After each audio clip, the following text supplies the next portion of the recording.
మీరు వ్యాక్సిన్ డబ్బా వ్యాక్సిన్ వేసుకున్నారు అప్పుడు కోవిడ్ టైంలో? ఆ వ్యాక్సిన్ డబ్బా మీద రాశారు సర్వే సంతు నిరామయ.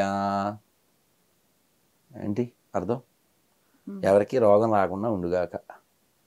సర్వే భద్రాని పశ్యంతు సర్వే సంతు సుఖినః మా కశ్చిత్ దుఃఖభాగ్ భవేత్. ఏమిటమ్మా అర్థం ఏంటి? ఎవరికి రోగం రాకూడదు, ఎవరికి దుఃఖం ఉండకూడదు. ఏ వ్యాక్సిన్ పైన గురుగారు ఇవి రాసింది? అదే అప్పుడు కోవిడ్ వ్యాక్సిన్ వచ్చింది, కోవిషీల్డ్ ఒకటి వచ్చింది. ఆ ముందు దాని మీద, ముందు బాక్స్ మీద. ఓకే. అంటే నేను చెప్పే సంస్కృతంలో దీని అర్థం ఏంటంటే అందరూ రోగరహితులై ఉండాలి. అందరూ అంటున్నాం మనం ప్రతిదానికి సర్వే సర్వే సర్వే అంటున్నాం. వీళ్ళేమో దేశాన్ని ఎంత బాగా విడగొట్టాలా కులగన్నా, ప్రతి దాంట్లోనూ ప్రతిదీ విడగొట్టి హిందువుల్ని సౌత్ ఇండియా నార్త్ ఇండియా అని ఒకడు, కులం అని ఒకడు. ఇంకో జోక్ ఏంటంటే నీ కులం సర్టిఫికెట్ ఎక్కడ అడుగుతారు చెప్పండి? గుళ్ళో అడుగుతారా, గవర్నమెంట్ ఆఫీస్లో అడుగుతారా? నీ క్యాస్ట్ సర్టిఫికెట్ అడిగేది గవర్నమెంట్లో. ఎవరు పెంచి పోషిస్తున్నట్టు? కానీ ఇది నిజం కాదా గురుగారు? ఒకప్పుడు ఇదే కులాల పేరుతో ఈవెన్ హిందూస్ని కులాల్ని అంటగట్టి కనీసం టెంపుల్స్లో కూడా రానివ్వకుండా వీళ్ళు చేసింది నిజం కాదంటారా ఇది? అమ్మ నేను అప్పుడు మనం లేము. ఎవడు చేశాడో ఆడు యాదవా అనే స్టేట్మెంట్ ఇస్తా. ఇప్పుడు ఎవడైనా అలా చేస్తే తనడానికి నేను వస్తా. మరి ఎందుకంటే నేను చేయను. స్త్రీలకి ఎంతో గౌరవం మన దానిలో ఉంది, గ్రంథాలతో సహా. కొన్ని పేర్లు కూడా చెప్పారు లాస్ట్ టైం ఇంటర్వ్యూలో. భూదేవి అని, లేకపోతే గంగాదేవి అని. ఎవ్రీథింగ్ మనం ఆడవారిని గౌరవించే పేర్లు పెట్టుకున్నామని. బట్ అది అప్లికబుల్ అయ్యే టైంలో ఒక విద్యా హక్కు దూరం చేయటం కానీ, కొన్ని లేడీస్కి ప్రాధాన్యత ఇవ్వకుండా చేశారు. దానివల్ల కూడా ఈ మత మార్పిళ్ళు ఎక్కువైపోయాయి అనేది ఒకరి వాదన. కాదమ్మా, చాలా చిత్రం. స్త్రీలకి మనం ప్రాధాన్యత ఇవ్వని ఒకటి తీసుకుందాం గురుగారు, సతీ సహగమనం. ఎందుకు జరిగింది కదా? ఎందుకు జరిగింది? ఇది మనలోనే ఉంది కదా. ఎందుకు ఏర్పాటైంది? భర్త చనిపోయిన వెంటనే భార్య, అదే రూల్ ఏం కాదే. అలా అయితే మరి కుంతి కూడా దూకేయాలిగా. కొన్ని రోజులు ఇదే అప్లై అయింది కదా. కుంతి ఎందుకు దూకలే?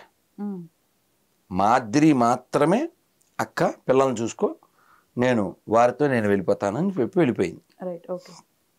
కుంతి కూడా దూకేయాలిగా, ఆవిడ కూడా భార్యగా. అది వాళ్ళ స్వచ్ఛందంగా జరిగింది. అక్కడ ఒక ఆయన మిస్టేక్ చేయడం వలన. ఇప్పుడు పోనీ అంతకుముందు వెనక్కి వెళ్దాం. మరి దశరథుడు చనిపోయాక మరి రాణులు ముగ్గురు మరి సతీసహగమనం అయిపోయారా? పురాణాల్లో నేను చెప్పలేదు గురువుగారు. మన సంప్రదాయం ప్రకారం అక్కడి నుంచి కొనసాగింది కదా. ఎందుకు జరిగిందో చెప్తా. అక్కడ జరగలేదు కదా, ఇక్కడ ఎందుకు జరిగింది? ఎందుకు అంటే ఈ పందులు ఊళ్ళ మీద పడి ఆడపిల్లల్ని ఎత్తుపోతున్నారు. ఇప్పుడు నిన్న కర్ణాటకలో జరిగినలాగా వాళ్ళకి వయసుతో సంబంధం లేదు కదా, ఎత్తుకుపోతున్నారు. మొన్న అయితే ఒక చోట చూసాం, ఇద్దరు ఆడపిల్లల తల్లిని వాడు లేపుపోతున్నాడు. వాళ్ళు అమ్మ వెళ్ళొద్దని ఏడుస్తున్నారు. ఆ లెవెల్లో ఉంది. ఇలాగా ఎత్తుకుపోతుంటే ఈ ఆడపిల్లల మాన ప్రాణాలు అది వాళ్ళకి ఒక సెక్స్ బానిస అయిపోతుంటే వీళ్ళని రక్షించడానికి ఏం చేసేవారు? 10 ఏళ్ళకి పెళ్లి చేసేవారు. ఆడపిల్లలు 10 ఏళ్ళకి 8 ఏళ్ళకి పెళ్లి చేసేవారు. చేస్తే పలానా వాళ్ళ ఇంట్లో ప్రొటెక్టెడ్గా రక్షించబడుతుంది పలానా వారి భార్య. ఒకవేళ అతను చనిపోయాడు, ఇప్పుడు ఆ పిల్ల స్వచ్ఛంద మరణానికో లేకపోతే సతీ సహగమనానికి వెళ్ళలేదు అనుకోండి, వీళ్ళు ఏం చేస్తారు? ఖచ్చితంగా ఎత్తుపోయి, అలా ఎంతమంది ఎత్తుపోయారు? ఒక వీడియోలో వాడు పాకిస్తాన్ పంది చెప్పాడు, స్వతంత్రం వచ్చిన కొత్తలో, మాకు పాకిస్తాన్ పుట్టిన కొత్తలో నాకు 15-16 ఏళ్ళు, వీ సెలబ్రేట్ లైక్ దిస్ అని చెప్పాడు. ఎలాగా? హిందూ స్త్రీల స్తనాలు గుట్టలుగా కోసి కాల్చాము నిప్పు వేసి. అది వాళ్ళ పైసా. పోనీ అదేమన్నా అప్పుడు ఎప్పుడో జరిగింది అంటారు, ఇప్పుడు కూడా జరుగుతూనే ఉంది. ఏమైపోయారు చెప్పండి? ఇప్పుడు ఇక్కడ 2% ఉంటే ముస్లిమ్స్ 32% అయ్యారు. ఓకే. మరి పాకిస్తాన్లో హిందువులు ఎందుకు పెరగలేదు పోనీ చెప్పండి. మనం 4 ఏళ్ల క్రితం 370 ఆర్టికల్ తీసాక నేను జమ్మూ వెళ్ళి కాట్రాలో అమ్మవారి దర్శనం చేసుకున్నా. సార్ శ్రీనగర్ వెళ్ళొచ్చా ఇప్పుడు అని అడిగా. ఆయన చాలా కటువుగా రిప్లై ఇచ్చాడు, వెళ్తే వెనక్కి రావన్నట్టుగా. ఏంటిది మన దేశమేగా, ఏంటి ప్రాబ్లం ఏంటి? అదేమన్నా భూతపేత పిశాచాలన ఏంటి? పాకిస్తాన్ మనం ఇప్పుడు దుబాయ్ వెళ్తున్నాం, అమెరికా వెళ్తున్నాం, లండన్ వెళ్తున్నాం, పాకిస్తాన్ ఎందుకు వెళ్ళలేకపోతున్నాం? పక్కది మన నుంచి పుట్టిందిగా. పోనీ అవన్నీ వదిలేయమ్మా, పాత బస్తీ ఎందుకు వెళ్ళలేకపోతున్నాం? ఇప్పుడు రోజు దేశంలో రాష్ట్రంలో అన్ని చోట్ల 5 సార్లు మైకులో మనం వింటున్నాం కదా, మరి పాత బస్తీలో కూడా మనం నగర సంకీర్తనకి ఎందుకు వెళ్ళలేమంటావు? ఇదే క్వశ్చన్ గురుగారు. అయ్యప్ప స్వామి గుడికి లేడీస్ వెళ్ళొచ్చు అని చెప్పేసి సుప్రీంకోర్టు జడ్జిమెంట్ పాస్ చేసింది. నేను బాగా వ్యతిరేకించాను కూడా. 2-3 వెళ్ళటానికి ట్రై చేస్తే వాళ్ళని జుట్లు పట్టుకొని లాక్కొచ్చి కొట్టడం కూడా జరిగింది. ఆ వీడియోస్ అవి కూడా వైరల్ అయినాయి. స్టిల్ ఇప్పుడు కూడా ఒక ఉమెన్ ఎంటర్ అవ్వలేదు. ఎందుకు ఆ ముగ్గురు ఎవరిని అడగవేంటి? వాళ్ళు హిందువులు కాదు. ఓహో, అది కమ్యూనిస్ట్ కుక్కలు. ఓహో, ఓకే. అవి పార్టీ కుక్కలు, వాళ్ళు ఏం అయ్యప్ప స్వామి భక్తులు కాదు. మీరు అసలు వ్యతిరేకిస్తారా, సమర్థిస్తారా? హైకోర్టు సుప్రీంకోర్టు బాగా వ్యతిరేకించానుగా. ఓకే, బాగా, అసలు మామూలుగా కాదు. నువ్వు నా వీడియో చూడొచ్చమ్మా, అప్పుడు అసలు గడ్డంతో ఉంటాను. మామూలుగా కాదుగా, భయంకరంగా వ్యతిరేకించాం. మామూలుగా కాదు. ఎందుకని సుప్రీంకోర్టు ఆ తీర్పు ఇవ్వడానికి జడ్జి కమిటీల్లో 4 మగ పురుషులు, ఒక స్త్రీ ఉంది. ఆ జడ్జి కమిటీ, ఆ జడ్జి తీర్పిచ్చే వాళ్ళు. ఆవిడ చెప్పింది, ఏమండి అక్కడ ఓన్లీ 10 ఏళ్లలో పిల్లలు వెళ్ళొచ్చు, తర్వాత వాళ్ళ స్థాయి దాటిపోయిన తర్వాత మళ్ళీ 50 ఏళ్ళు దాటాక మళ్ళీ వెళ్ళొచ్చు. మళ్ళీ బిట్వీన్ టైం ఉంటుంది కదా, 10 to 50, ఆ టైంలో వెళ్ళకూడదు. అది ఆ గుళ్ళో ఆ ఒక్క చోటే నియమం. ఐప్సాంగ్ గుళ్ళు ఇంకా చాలా ఉన్నాయి కదా, మా ఊళ్ళో మీ ఊళ్ళో అక్కడికి వెళ్తున్నారుగా. అది అక్కడ ఆ ఒక్క చోట నియమం. ఆ నియమం మనం గౌరవిద్దామండి అని ఈవిడ చెప్పింది. నీకు తెలదో, స్త్రీల హక్కుల గురించి స్త్రీలు మాట్లాడచ్చా? మేము మాట్లాడతాం. ఆవిడకి వీళ్ళు గౌరవం లేదు, వీళ్ళు పెద్ద గౌరవం ఇచ్చేస్తారు. వీళ్ళు సాటి మహిళా జడ్జికి వీళ్ళు ఏం వాల్యూ ఇవ్వలేదు, వీళ్ళు గౌరవం ఇచ్చేస్తారు. పోనీ వీళ్ళు గౌరవం ఇచ్చారు అనుకుందాం. వీళ్ళ గౌరవం పోనీ మసీదులో స్త్రీలు ప్రార్థనల గురించి ఏమన్నా మాట్లాడరా? అది కూడా మాట్లాడచ్చుగా. ఆ టాపిక్లో ఏం ముట్టుకోరా? ఇంకో విషయం ఏంటంటే, ఇదొక్కటే కాదు, అంటే మీరు ప్రస్తావన తెచ్చారని చెప్తున్నాను, చాలా బాధగా ఉంటుంది అవన్నీ మాట్లాడడానికి. ఎన్ని కోట్ల కేసులు పెండింగ్ ఉన్నాయో తెలుసా మీకు? కొన్ని కోట్ల కేసులు పెండింగ్లో ఉన్నాయి, కోట్లు. ఎంతమంది రైతులు చచ్చిపోతున్నారు తెలుసా? ఎన్ని సూసైడ్లు ఉన్నాయి? ఇంకా లోకానికి, దేశానికి ఉపకారమైనవి ఎన్నో చేయాల్సినవి ఉన్నాయి. ఇవి మానేసి తగుదునమ్మా అని మగోడు చేసుకోవచ్చా? పెళ్ళికి ముందే చేసుకోవచ్చా? పెళ్ళయిన తర్వాత కూడా ఇది ఎవరితో అయినా తిరగచ్చా? వీళ్ళకి పని పాటలేదా? ఇంటి కదా కాదు. నువ్వు తీర్పిస్తే 10 మందికి ఉపకారం జరగాలి.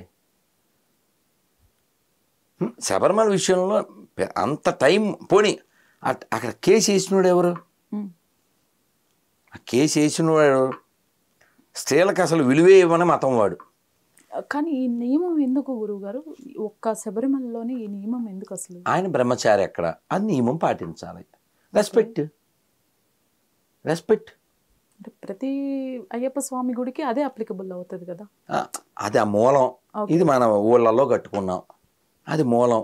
అది వాళ్ళ నాన్నగారికి ఆయన చెప్పాడు. We should follow. రెస్పెక్ట్. ఇప్పుడు నేను మసీదుకి వెళ్ళి, చర్చికి వెళ్ళి భజన చేస్తాను అంటే వాళ్ళకి కాలుతుంది. ఎందుకని? అది వాళ్ళకి వ్యతిరేకం కాబట్టి కదా.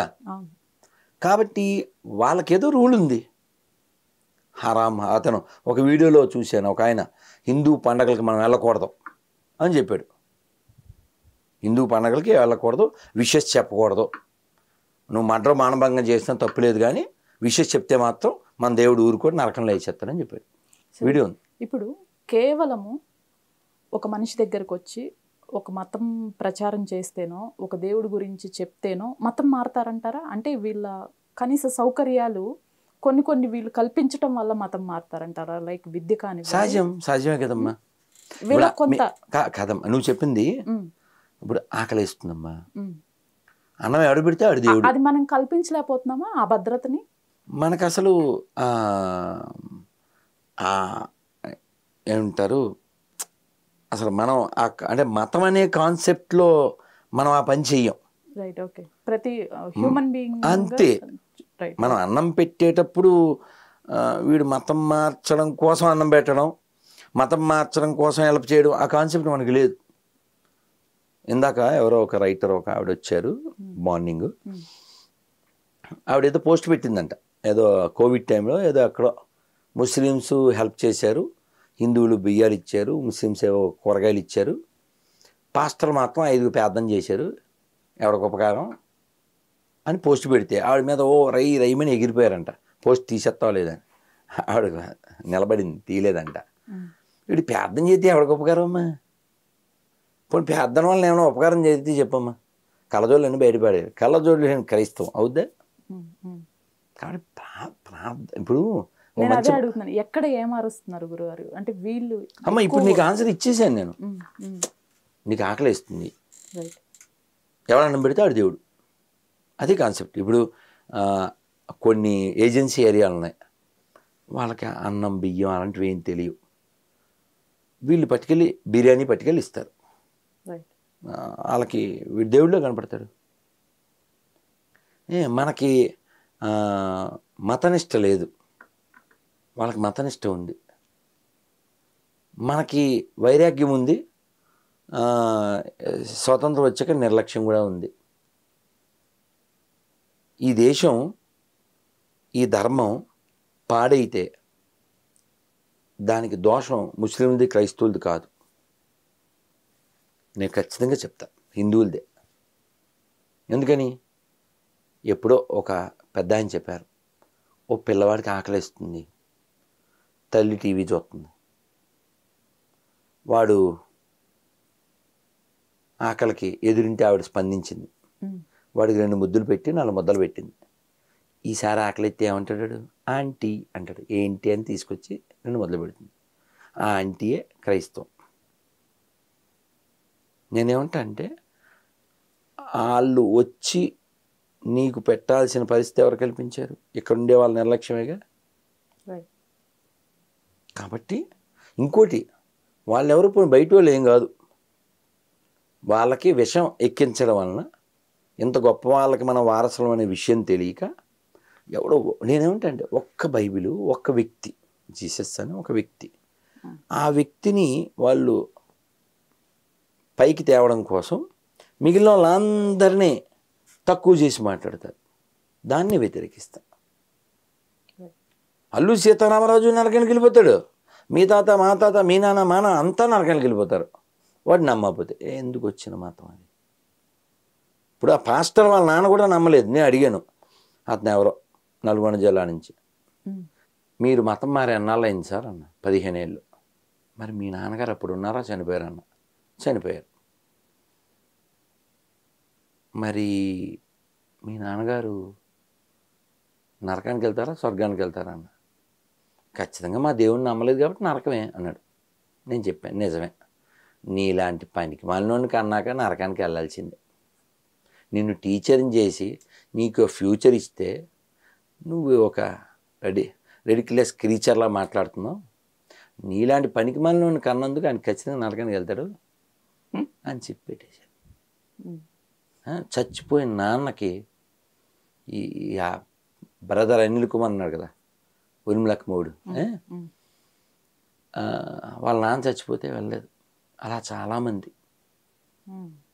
మనం ఏం చెప్తాం? రాముడు బోరుని ఏడిచాడు వాళ్ళ నాన్నగారు చనిపోయిన విషయం తెలిసి. జటాయువుకి ఆయన అంత్యక్రియలు చేశాడు. రాముడు లక్ష్మణుడు ఇద్దరు కలిసి చితి మీద పేర్చి తండ్రికి చెయ్యని అంతా అంత్యేష్టాన్ని చేశారు.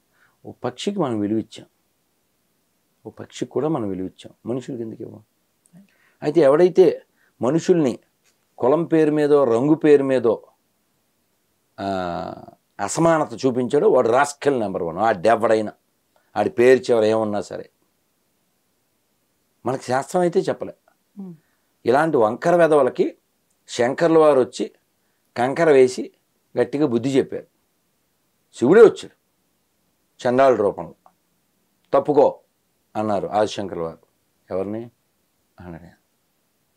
పంచభూతాత్మైన ఈ శరీరాన్నేనా అన్నాడు. ఆ తర్వాత వచ్చినవాడు శంకరుడని అర్థమైంది. అలాగా అందరిలో శివుడే ఉన్నాడు.